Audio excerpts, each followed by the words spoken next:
नमस्कार शेतकरी बंधूंनो. नमस्कार कडलक साहेब. नमस्कार. शेतकरी बंधूंनो, आज आपल्याकडे वसंतदादा शुगर इन्स्टिट्यूटचे डॉक्टर अशोक कडलक साहेब आले आहेत आणि त्यांच्या येण्याचं प्रयोजन हे आहे की आज जो शेतकऱ्यांचा 18 ऑगस्ट या दिवशी वसंतराव नाईक स्मृती प्रतिष्ठान द्वारा सत्कार समारंभ आहे. त्या सत्कार समारंभात वसंतदादा शुगर इन्स्टिट्यूटनं जे ऊसाचं काम केलं शेतकऱ्यासाठी, त्या कामाची पावती म्हणून वसंतदादा शुगर इन्स्टिट्यूटचा सत्कार होत आहे, सन्मान होत आहे. आणि त्याचा स्वीकार करण्यासाठी इन्स्टिट्यूटच्या वतीनं डॉक्टर अशोक कडलक साहेब आले आहेत. वसंतदादा शुगर इन्स्टिट्यूटचे अध्यक्ष पवार साहेब आणि सर्व टीम, या टीमला मी धन्यवाद देतो.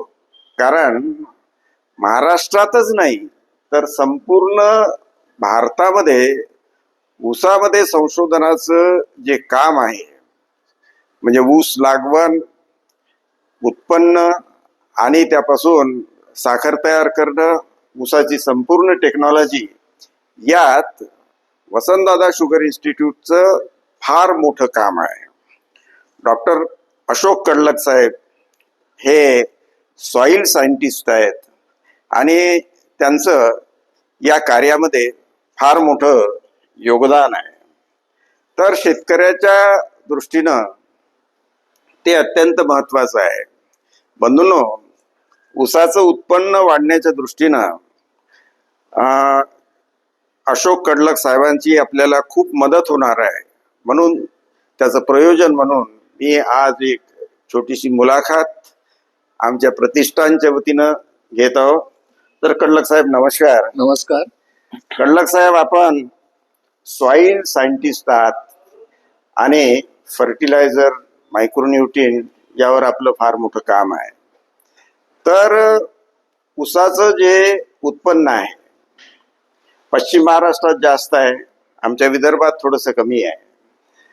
तर फर्टिलायझर मॅनेजमेंट जे आहे यामध्ये शेतकऱ्याच्या ज्या काही त्रुटी राहतात, ज्या काही चुका राहतात, ज्यामुळं आपलं उत्पन्न कमी होते, त्याविषयी थोडंसं आपण 2 शब्द सांगावं असं मला वाटते. नमस्कार. सर्वप्रथम मी वसंतराव नाईक प्रतिष्ठान यांचं आमच्या वसंतदादा इन्स्टिट्यूट पुणे या संस्थेचा जो प्रशिक्षण सन्मान केला त्याबद्दल आमच्या संस्थेचे अध्यक्ष सन्माननीय श्री चंद्रजी पवार साहेब, उपाध्यक्ष माननीय दिलीप वळसे पाटील साहेब आणि आमच्या संस्थेचे महासंचालक संभाजी कडू पाटील यांच्या वतीने मी आपले पहिल्यांदा आभार व्यक्त करतो. धन्यवाद. आणि असंच भविष्यामध्ये आपण याच माध्यमातून अनेक शेतकऱ्यांसाठी खूप गोष्टी करू शकतो. सर्वप्रथम मी संस्थेविषयी थोडीशी माहिती देतो आणि नंतर मग आपण जे मला म्हणणार त्याची माहिती देतो. वसंतदादा इन्स्टिट्यूट हे चॅरिटेबल ट्रस्ट आहे, बरोबर, की जिथे ना नफा ना तोटा या तत्वावरती काम केलं जातं. आता हे काम करत असताना आमच्याकडे 3 विभाग आहेत. एक विभाग आहे कृषीचा, दुसरा विभाग आहे तांत्रिक आणि तिसरा आहे तो ऍडमिनिस्ट्रेशन किंवा प्रशासकीय. आता जो मुख्य आपला प्रतिष्ठानच्या दृष्टीने महत्वाचा विभाग आहे तो कृषी विभाग आहे. या कृषी विभागामध्ये आमचे 3 मुख्य विभाग आहेत. त्याच्यामध्ये एक क्रॉप इम्प्रूव्हमेंट म्हणजे पीक सुधारणा, क्रॉप प्रोडक्शन म्हणजे उत्पादन वाढ आणि प्लांट प्रोटेक्शन म्हणजे पीक संवर्धन, असे 3 विभाग आहेत. आता जो पहिला विभाग आमचा आहे का तो पिकाची जी सुधारणा करायची आहे त्याच्यामध्ये आमचं ऊस पैदास विभाग आहे. ऊस पैदास, की जिथं आम्ही नवीन नवीन प्रकारच्या ऊसाचे वाण निर्मित करतो. महाराष्ट्रामध्ये ऊस निर्मितीची 2च ठिकाणं आहेत. एक आहे कोइंबतूर जे तामिळनाडूमध्ये आहे, ते सेंट्रल गव्हर्नमेंटच्या माध्यमातून चालतं, बरोबर, आणि दुसरं जे आहे ते आपलं वसंतदादा इन्स्टिट्यूट आहे, बरोबर आहे. या संस्थेचं आंबोली जिंतूर जिल्ह्यामध्ये एक ऊस पैदास करण्याचं एक संशोधन केंद्र आहे. तिथं आमचं 1459 विविध वाण आहेत. त्या वाणातून आपण संकर करून किंवा क्रॉसिंग करून नवीन नवीन वाण निर्मिती करतो. यामध्ये आम्ही आतापर्यंत 6 वाण दिलेले आहेत आणि ह्या वर्षी आपण 2 देत आहोत. या वर्षीचा जो आपण पूर्वप्रसाद केला तो आहे VSI 21-121, की जे आत्ताची जी आपली प्रचलित वाहन आहे कोश 8032 याच्या बरोबरीचा आहे किंवा तेवढा तुल्यबळ आहे. आणि पुढच्या वर्षी आम्ही दुसरी एक वाहन देत आहोत की VSI 25-121. हा वाहन हा आत्ता जी आपली COM 0265 की जे शार्पमध्ये खूप चांगले येते, अगदी तसाच वाहन आपण या ठिकाणी देत आहोत. तर अशा पद्धतीने आम्ही हे काम करत आहोत आणि प्रत्येक वर्षामध्ये आपण नवीन नवीन वाहन शेतकऱ्याला देण्याचा प्रयत्न करत आहोत. आणि मला वाटतं आपल्याच माध्यमातून आम्ही हे सगळे वाहन आपल्या विदर्भासाठी करू. आणि याच अनुषंगाने माननीय शरदचंद्रजी पवार साहेब आणि माननीय गडकरी साहेब या दोघांच्या विचारमंथनातून अच्छा विदर्भातील शेतकऱ्याला पश्चिम महाराष्ट्र शेतकऱ्यावर आपल्याला कसं आणता येईल याकरता माननीय गडकरी साहेबांच्या माध्यमातून आम्ही नागपूर येथे बुट्टीपुरी इथं 200 एकर जमीन घेतली आहे. आणि त्या 200 एकर जमिनीवरती आम्ही आता 60 एकर आमचं मूलभूत बियाणं आहे की जे आम्हाला विदर्भातील शेतकऱ्यांना द्यायचं आहे. शक्य झाल्यास आपल्या शेजारील जे राज्य आहेत, मग ते छत्तीसगड असेल, मध्य प्रदेश असेल, गुजरात असेल, यांना आपण मदत करतो. कारण माननीय शरद पवारांचं विजन खूप मोठं आहे. बरोबर. त्यांना महाराष्ट्राबरोबर संपूर्ण भारतात काम करायचं आहे. आणि या पलीकडे जाऊन आम्ही आता ऑस्ट्रेलियाबरोबर सामंजस्य करार केला, ब्राझील बरोबर सामंजस्य करार केला. आज आमच्याकडे ब्राझीलचे डॉक्टर माईक बटरफील्ड हे पण आलेले आहेत. अच्छा. आता ते काल आमच्यामध्ये आंबोलीत होते, त्यांनी सगळे पाहिलं आणि याच माध्यमातून आपण नवीन नवीन तंत्रज्ञान पुरवून देत आहोत. आज मितीला आपल्याला एक वाहन तयार करायचं असेल तर साधारण 15 ते 17 वर्ष लागतात. परंतु आम्ही जे आता सामंजस्य करार केले तो ऑस्ट्रेलिया बरोबरच असेल किंवा ब्राझीलवरच असेल, यात आम्ही 15 वर्षाचा कालावधी आम्ही 8 वर्षावर आणत आहोत. त्यासाठी सुविधा माननीय पवार साहेबांनी आम्हाला पूर्णपणे स्वातंत्र्य दिलं आहे, आम्ही ते करत आहोत. आणि हे सगळं आपल्याला शेतकऱ्यासाठी करायचं आहे. हा योग झाला. त्यानंतर मग याच्यामधून आपल्याला जी मॉलिक्युलर बाजू आहे की आपल्याला प्रत्येक वाहन कशा प्रकारचं आहे, त्याचे गुणधर्म काय आहेत, हे आपल्याला अगदी बारीक सारीक गोष्टीचा विचार करण्यासाठी आमच्याकडे मॉलिक्युलर बायोलॉजी म्हणून एक विभाग आहे तो इथे आपण काम करतो. आणि दुसरा आहे टिश्यू कल्चर म्हणजे ऊती संवर्धित रोप, की आपल्याला जो ऊस आहे आपला त्याचे मूळ गुणधर्म टिकून ठेवावे लागतात. त्यासाठी आम्ही या पहिल्यांदा मूलभूत बियाणं तयार करतो आणि त्या मूलभूत मग आपण शेतकऱ्याला पुढे पुढे नेतो. त्यामध्ये सहकारी कारखाने येतात. त्याच्यामध्ये एकूण 205 कारखाने आमचे सभासद आहेत. त्याच्यामधले साधारण 105 एक खाजगी आहेत, 105 सहकारी आहेत. या सर्वांबरोबर वसंतदासचा संबंध कायमस्वरूपी असतो. हा एक भाग झाला. त्यानंतर हे सगळं केल्यानंतर त्याचं उत्पादन वाढवायचं कसं, यासाठी आमच्याकडे ॲग्रोनॉमी विभाग आहे, आमच्याकडे मृदशास्त्र विभाग आहे, आमच्याकडं मायक्रोबायोलॉजी विभाग आहे, आमच्याकडे इरिगेशनचा विभाग आहे. हे चारही विभाग आम्ही एकत्रित काम करून पिकाचं उत्पादन कसं वाढेल, आम्ही व्हरायटी निर्माण केली. बरोबर. परंतु त्याचं उत्पादन वाढवायचं कसं याच्यासाठीचं हे सर्व आम्ही पॅकेज ऑफ प्रॅक्टिस देतो. आणि विशेष महत्त्व तुम्हाला सांगायचं म्हणजे आम्ही विविध प्रकारचे जैविक खतं बनवतो. त्याच्यामध्ये आमचे कन्सोर्शिया पण आहेत. त्याच्यामध्ये आमचं मायक्रोन्यूट्रंट आहे, मायक्रोसोल आहे, ह्युमिक ऍसिड आहे, स्फुरद्रुवण जीवाणू आहेत, पालाशचे मोबिलाइज करणारे आहेत. नंतर आता आपल्या महाराष्ट्रामध्ये साधारण 60% जमिनीवरती जस्ताची कमतरता आहे, 40% क्षेत्रावर झिंक डिफिशियन्सी आहे, 40% क्षेत्रावरती आपलं लोहाची कमतरता म्हणजे आयर्नची डिफिशियन्सी आहे. या सगळ्याचा विचार करून आम्ही त्याही प्रकारचे मायक्रोन्यूट्रिएंट फॉर्म्युलेशन तयार केले. त्यानंतर प्लांट हेल्थ तयार केलं, सॉइल हेल्थ तयार केलं. आणि तेवढी ज्याची प्रोडक्शनची कॉस्ट आहे किंवा निर्मितीची किंमत आहे तेवढ्याच किमतीमध्ये आपण शेतकऱ्याला देतो. त्याच्यामध्ये कुठलाही नफा कमवला जात नाही. आणि याचबरोबर आमचं एक BARC Bhabha atomic centre Mumbai यांच्याबरोबर आमचं एक सामंजस्य करार आहे. आमच्या दोघांच्या माध्यमात आम्ही वसंत ऊर्जा नावाचं एक सुंदर असं प्रोडक्ट बनवलेलं आहे. त्याची किंमत फक्त 1 लिटरला 263 रुपये आहे. अच्छा, वसंत ऊर्जा हे मायक्रोन्यूट्रिएंट आहे? मायक्रोन्यूट्रिएंट नाही, हे बायोस्टिम्युलंट आहे, जैव संवर्धक आहे ते.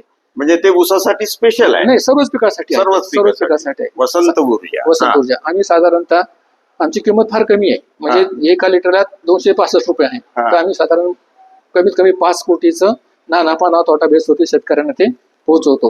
आपल्याच पुसदमध्ये सूर्यकांत त्रंकटवार म्हणून त्यांना आम्ही इथे एक एजन्सी दिलेली आहे की आमचं प्रोडक्ट तुम्ही शेतकऱ्याला हाय त्या किमतीमध्ये पोहोचवा. तर ते चांगल्या प्रकारचं काम या ठिकाणी करतात. ते तशा पद्धतीने हे आपण करतो. त्यानंतर मग आपल्याला आज काय झालंय की ऊस पिकामध्ये पाण्याचा अतिरिक्त वापर फार होतोय. आपण शेतकरी जास्त पाणी देतो. आपण शेतकरी ऊसाला कधीच पाणी देत नाही, आपण जमिनीला पाणी देतो. आणि ते जमिनीला पाणी दिल्यामुळे आज महत्त्वाचा मुद्दा आहे, सर्वच भागामध्ये आपल्या जमिनी क्षारपट झाल्या आणि त्याच्यामुळे उत्पादकता कमी होत चाललेली आहे. तर ही आपल्याला वाढवायची. म्हणून आम्ही काय केलं की कृत्रिम बुद्धिमत्ता तंत्रज्ञान आलं.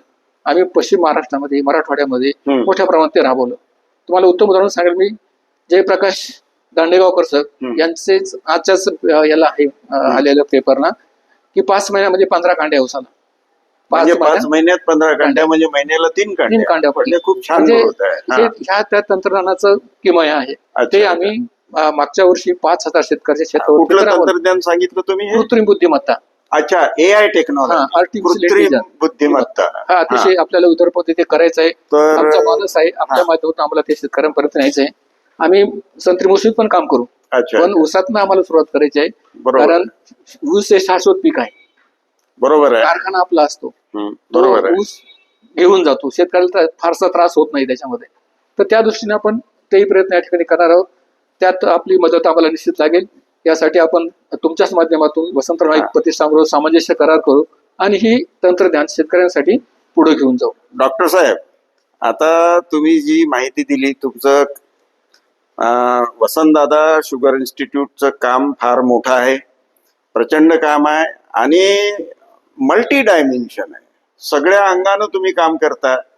कारण एखाद्या पिकाचं उत्पन्न घ्यायचं म्हणजे ते मल्टी फॅसिलिटी असते. सगळ्या अंगानं तुम्हाला ते सांभाळावं लागते. न्यूट्रिशन आहे, वॉटर मॅनेजमेंट आहे, सॉइल हेल्थ आहे, नंतर पीक- प्लॅन प्रोटेक्शन आहे. पीक या संवर्धन. या सगळ्या याच्यामध्ये तुमचं इन्स्टिट्यूट खूप छान काम करते आणि आमच्या विदर्भातील शेतकऱ्यांसाठी ही एक सुवर्ण संधी आहे. वसंतदादा शुगर इन्स्टिट्यूटनं त्यांचा रिसर्च फार्म नागपूरला डेव्हलप केला आहे. तिथं तुम्हाला ऊसाचं रोप मिळू शकते, तिथे तुम्हाला ऊसाचं ट्रेनिंग मिळू शकते. शेतकऱ्यासाठी रोप कशी तयार करायची आणि विविध ज्या शेतकऱ्यासाठी फॅसिलिटी आहेत त्या तिथे मिळू शकतात.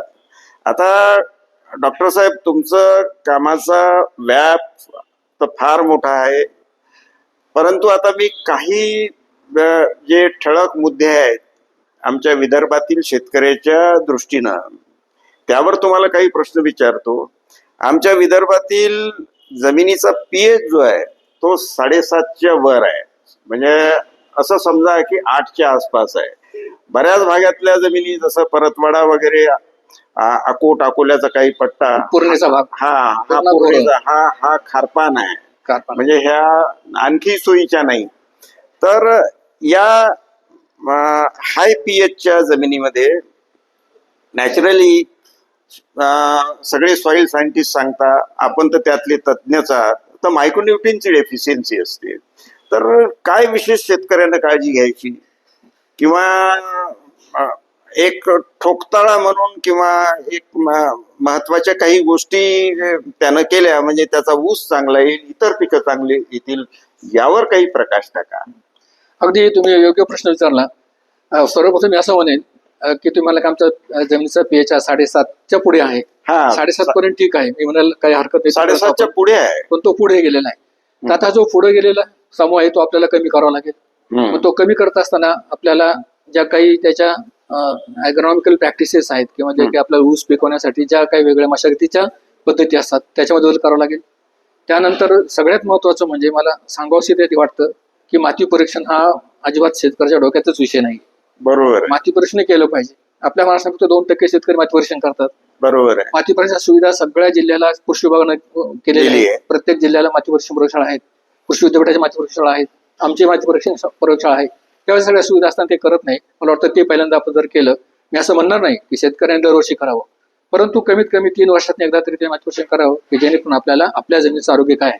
आता जसं आपण म्हणलं की पीएच आणि विद्युत वाहकता म्हणजे क्षाराचं प्रमाण, हे जरी 2 गोष्टी समजल्या तर आपल्याला पिकाचं व्यवस्थापन मग ते पाण्याचं असेल, अन्नद्रव्याचं असेल किंवा पीक संरक्षण असेल, हे आपल्याला उत्तम प्रकारे करता येईल. म्हणून पहिल्यांदा आपण माती परीक्षण करूया आणि त्या दृष्टीने आम्ही व्यवसाय म्हणून तुमच्याबरोबर सदैव बरोबर राहू. कारण आम्हाला विदर्भातील शेतकऱ्याचा आर्थिक स्तर उंचवायचा आहे, हा आमचा मूळ हेतू आहे की जेणेकरून शेतकऱ्याला त्यांच्या सामाजिक जीवनामध्ये किंवा त्याच्या वैयक्तिक जीवनामध्ये कुठली अडचण येणार नाही, तो समाधानी कसा राहील या दृष्टीने आम्हाला ऊस पीक आपल्यापर्यंत आणायचे. तुमचं संत्री मोसंबी तर आहेच आहे, आम्ही त्यावर पण काम करू शकतो. तुमचे जशी हे असेल तर आम्ही कृत्रिम बुद्धिमत्तेचं ज्ञान आपण आमच्यापर्यंत निश्चित पोहोचू. या गोष्टी आपण केल्या पाहिजे. एकदा का माती परीक्षण केलं की मग आपल्याला तुमच्या जमिनीमध्ये अन्नद्रव्य शोषण करता येईल. आता पिकासाठी मी तुम्हाला सांगेल की ऊसाचं उत्पादन घ्यायचं असेल किंवा कुठल्याही पिकाचं, ऊस असं म्हणणार नाही मी, पण कुठल्याही पिकाचं हे नत्र स्फुरद आणि पालाश हे मोठ्या प्रमाणात वापरले जातात. तर बरोबर. याचं जे प्रमाण आहे 2:1 असतं. म्हणजे 2 भाग जर तुम्ही नत्र वापरला हा. तर 1 भाग तुम्हाला स्फुरद वापरावा लागतो, 1 भाग पालाश वापरावा लागतो. 2-1-1 म्हणजे संतुलित होतं. म्हणजे संतुलित होतं. पण आता तसं होत नाही. हम्म. शेतकरी म्हणजे शेतकऱ्यामध्ये असंतुलित होतं. हम्म. त्याची बिचारायचा दोष नाही, कारण तो मार्केटमध्ये गेला त्याला एक खत मिळालं, दुसरं मिळत नाही. हम्म. पण आपण प्रयत्न करूया की त्याला संतुलित कसं देता येईल, की जेणेकरून एक होतं का याच्यामध्ये आपण संतुलित दिलं नाही, एखादा अन्नद्रव्य जास्त झालं तर परिणाम दुसऱ्यावरती होतो. उदाहरणार्थ बरोबर आहे. हा. आपण स्फुरद जर जास्त झालं तर जास्ताची कमतरता निर्माण होते. बरोबर आहे. आणि आज तोच प्रश्न आपल्याकडे 60 ते 65% जमिनी या जास्तामध्ये कमतरता असलेल्या आहेत.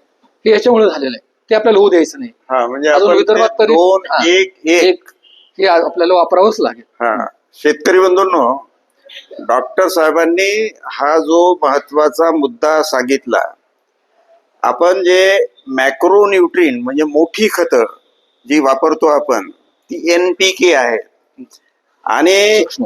हा सूक्ष्मद्रव्य हा, आहे. आणि NPK सोबत मायक्रोन्यूट्रिन वापरावं लागतात. NPKच्या बाबतीत त्यांनी जे सांगितलं की या NPKचं प्रमाण 2:1 असायला पाहिजे. 2-1-1 म्हणजे 2 भाग नत्र, 1 भाग स्फुरद आणि 1 भाग पालाश, असं जर आपण आपल्या पिकाला दिलं, पूर्ण पिकाच्या कालावधीमध्ये 2-1-1 जर टोटल मेंटेन झालं, असंच ना, हो असं अगदी. असंच, तर आपल्या पिकाची संतुलित वाढ होते. परंतु आपण कसं आपल्या काय चुका होतात, आपण एका वेळी एकच खत टाकतो.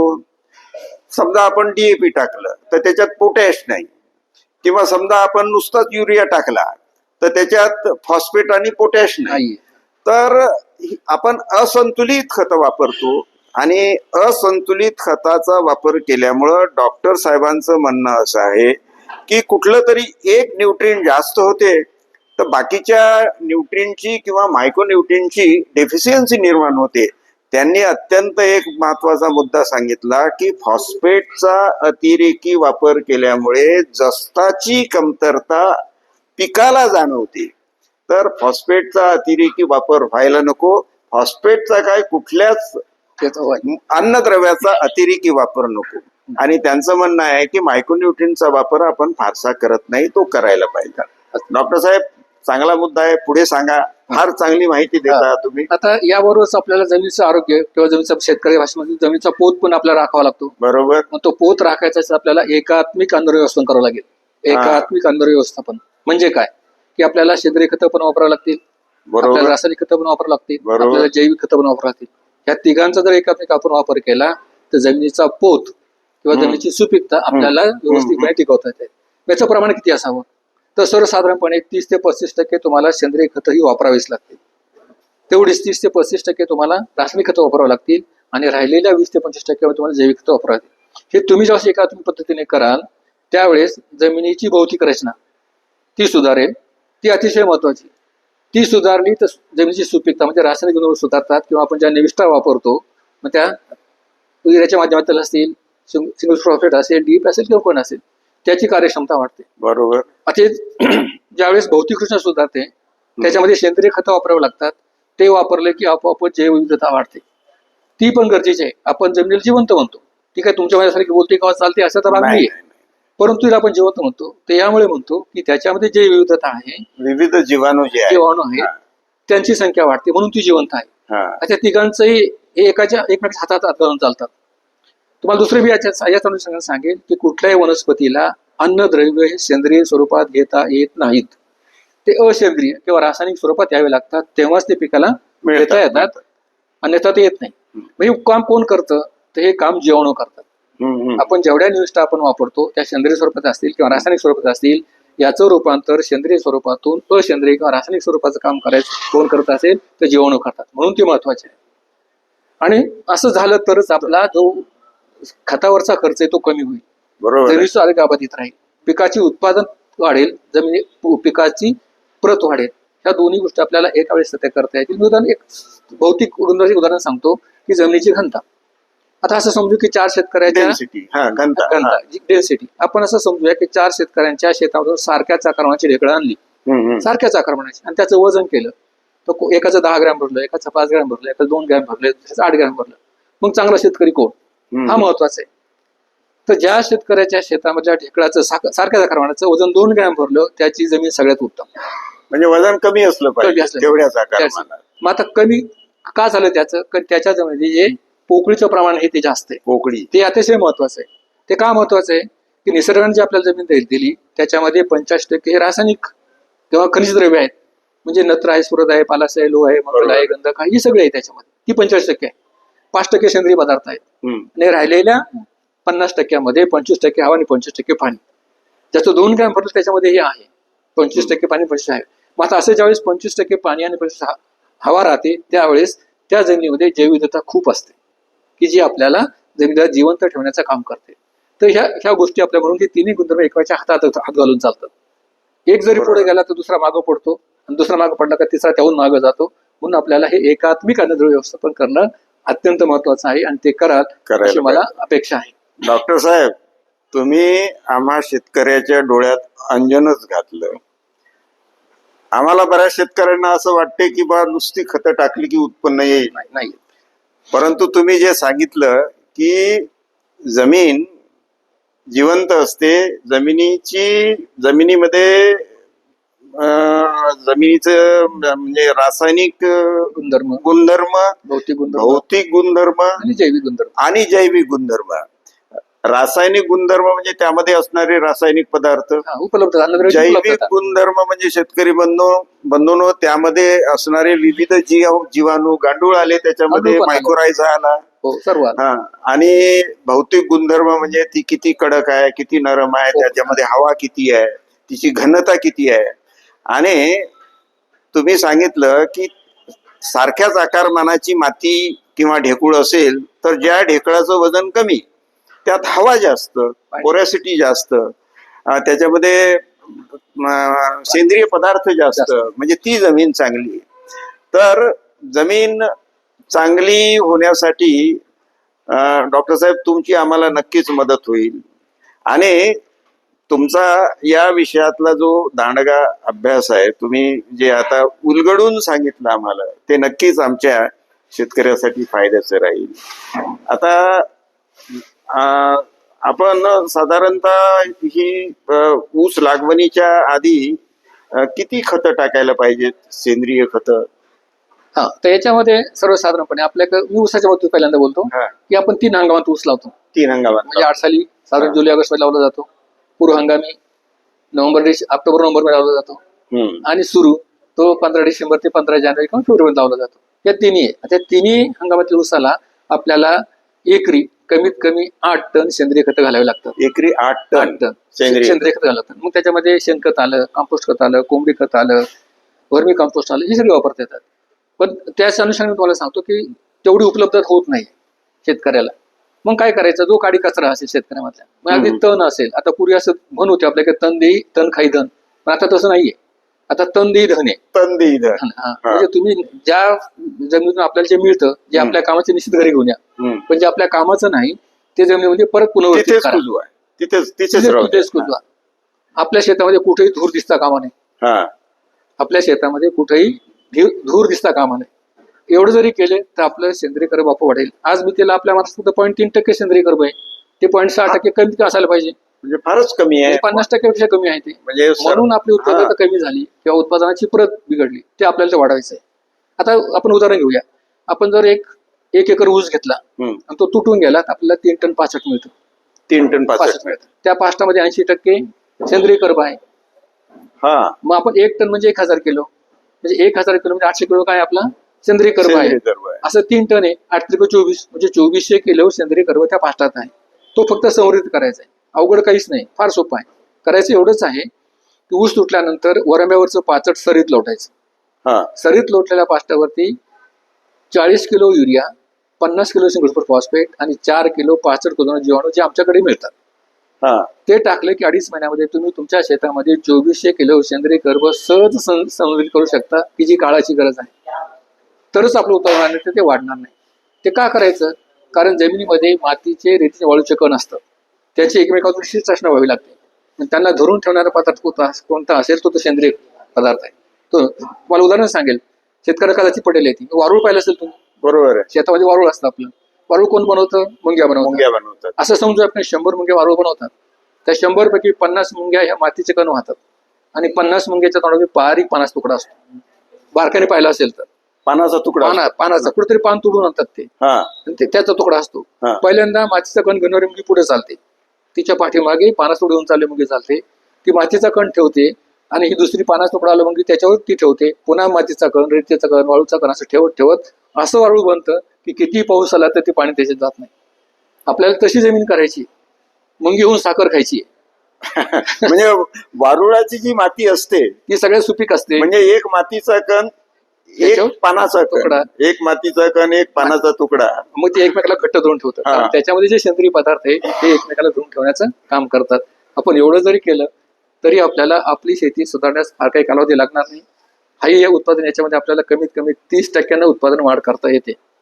आणि याच्या जर कृत्रिम बुद्धिमत्ता जर दिली तर आमचा अनुभव असा आहे की एखादी व्हरायटी एक 60 टन उत्पादन देत असेल तर तिचं 130 टन उत्पादन येते. 60चं 130 उत्पादन येते. म्हणजे या सगळ्या बरोबर दुपटीपेक्षा जास्त. जास्त येते कृत्रिम बुद्धिमत्तेची त्याला जोड दिली तर. मग त्यामुळे होतंय काय, की हा. कृत्रिम बुद्धिमत्तेमध्ये पिकाची वाढीची अवस्था, त्याच्या नद्रव्याची गरज, त्याची पाण्याची गरज ती तेवढीच पुरवली जाते. त्यामुळे जमिनीचं आरोग्य अबाधित होतं आणि पिकाची उत्पादन शाश्वत होते. हे काम मोठ्या प्रमाणात माननीय पवार साहेबांच्या मार्गदर्शनाखाली आम्ही पश्चिम महाराष्ट्र, मराठवाडा आणि विदर्भातल्या काही भागामध्ये अजून आमच्या अपेक्षेप्रमाणे ते होत नाहीये, ते आम्हाला तुमच्या माध्यमातून करायचं आहे. ते आपण निश्चित करूया. हा. आपल्याला इथल्या शेतकऱ्याचा आर्थिक स्तर हा उंचवायचा आहे. ती काळाची गरज आहे. ती तुमची माझी नैतिक जबाबदारी आहे ते वाढवण्याची. हा डॉक्टर साहेब, तुम्ही जे आता सांगितलं की AI टेक्नॉलॉजी, कृत्रिम बुद्धिमत्ता वाढवून, म्हणजे आपण आता जी NPK आणि जे काही खर्च करतो त्याच खर्चात फक्त टेक्नॉलॉजी, म्हणजे कसं काय केव्हा द्यायचं, पिकाची वाढीची अवस्था. हा वाढीच्या अवस्थेप्रमाणे तेवढं जरी झालं तर दुपटीपेक्षा उत्पन्न जास्त वाढते. म्हणजे 60 टन होणारा ऊस हा 130 टनापर्यंत जातो. शेतकरी बंधूंनो, ही आपल्यासाठी अत्यंत महत्वाची गोष्ट आहे. आता AI टेक्नॉलॉजीचा किंवा कृत्रिम बुद्धिमत्तेचा वापर ज्यांना ज्यांना जमते त्यांनी आपल्या शेतात करायलाच पाहिजे. मग ते पीक ऊस असो, संत्रा असो, मोसंबी असो, कुठलेही असो. आणि नवीन टेक्नॉलॉजी जर आपण वापरल्या तर निश्चितच आपल्या चुका कमी होतील.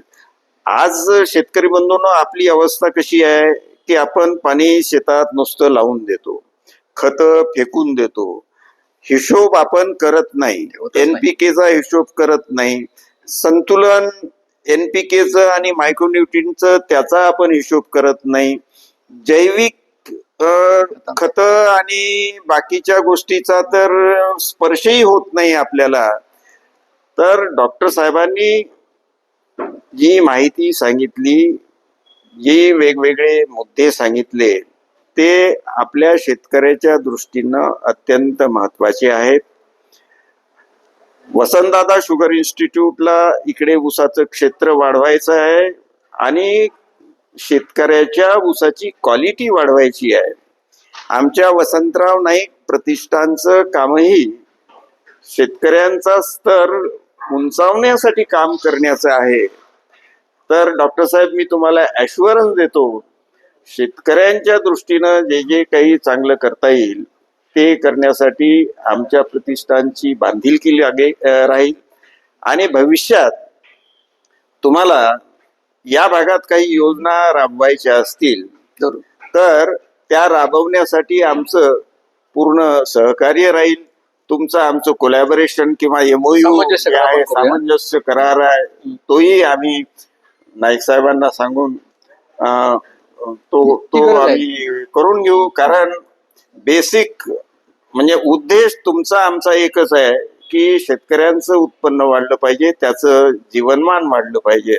तर डॉक्टर साहेब, तुम्ही तुमच्याकडे खूप आहे बोलण्यासारखं, सांगण्यासारखं, परंतु ज्या काही 3-4 महत्वाच्या आपल्याला सांगायच्या गोष्टी सांगितल्या त्या महत्वाच्या आहेत. आणखी सांगा काही 2-3 गोष्टी की आम्ही म्हणजे जसं आमचं कृषी विभाग आहे तसं आमचं अल्कोहोल टेक्नॉलॉजी आहे, शुगर इंजिनिअरिंग आहे, शुगर टेक्नॉलॉजी आहे. तर आमच्या अल्कोहोल टेक्नॉलॉजीमध्ये आम्ही ऊसापासून कमीत कमी 26 प्रकारचे उपपदार्थ बनवतो. 26 प्रकारचे. म्हणजे जर आपण ह्या ऊसापासून एवढे पदार्थ बनवू शकलो तर आजचा आपला काही ऊसाला जो भाव आहे आपल्याला तो निश्चित आणखी वाढेल. अजून वाढवून देता येईल. हा. ते शक्य पण आहे, ते हा. करू शकतो आपण. याच अनुषंगाने कोणाला नवीन राशन कार्ड झाले तर तो काढण्यासाठी जी यंत्रणा लागते किंवा ज्याचं ते त्याला हे लागतं म्हणजे डीपीआर लागतो तो आम्ही करून देतो. साखरची प्रत वाढवायची असेल तर ती वाढवण्यासाठीच आमच्याकडे संशोधन चालतं. हम्म. नंतर प्रदूषण जे होतं ते प्रदूषण कमी करण्यासाठीच एक विभाग आहे, ते आम्ही काम करतो. आणि याचबरोबर जसं की रासायनिक खतं, जैविक खतं याचे आम्ही प्रयोग करतो. आमच्याकडे 8-8ची ग्रेड तयार होते, 15-15ची ग्रेड तयार होते, नत्रस्फुरत पालाची, मायक्रोसोल तयार होतं, प्लांट हेल्थ तयार होतं, सॉइल हेल्थ तयार होतं. हे झालं प्रोडक्शन मध्ये. आता जे आमचं मायक्रोलॉजी डिपार्टमेंट आहे म्हणजे सूक्ष्मजीव विभाग, हम्म. तर त्याच्यामध्ये आम्ही कमीत कमी 16 प्रकारचे विविध जीवाणूची निर्मिती करतो की ज्यामुळे आपण ज्या निविष्ठा वापरतो त्याची कार्यक्षमता वाढते. ती वाढली की आपोआपच खतावरचा रासायनिक NPK तो चा कमी खर्च होतो कमी होतो. आणि कृत्रिम बुद्धिमत्तेच्या माध्यमातून जर अजून आपण पुढे जायचं म्हटलं तर पाण्यामध्ये 40% बचत होते, खतामध्ये 25% बचत होते, उत्पादनात 30% वाढ होते. या सगळ्याचा जर आपण एकत्रित हिशोब काढला तर तुम्ही जो कृत्रिम बुद्धीसाठी खर्च करणार तो निघून जातो आणि तुम्ही सरप्लस राहता. आणि ह्या सगळ्याचं म्हणजे त्या शेतकऱ्याला एक मोठं समाधान मिळतं. ते तुमच्या माझ्या दृष्टीने खूप महत्वाचं आहे, कारण तुमचा आणि आपल्या दोघांचा कोणतरी बिंदू हा शेतकरी. आपला केंद्रबिंदू शेतकरीच आहे. आणि शेतकरी जर लिटरेट झाला, शेतकरी जर सुशिक्षित झाला, तो त्याच्या शेती करण्यापुरता जरी तो प्रगत झाला तर शेतकऱ्याचं जीवनमान उंचावेल. अत्यंत महत्वाची माहिती दिली आणि आपण इथे आलात आणि आमच्या कार्यक्रमाची आता शोभा वाढवतात, यासाठी मी वसंतराव नाईक स्मृती प्रतिष्ठानच्या वतीनं आपल्याला धन्यवाद देतो. धन्यवाद साहेब. नमस्कार. धन्यवाद. नमस्कार शेतकरी बंधू.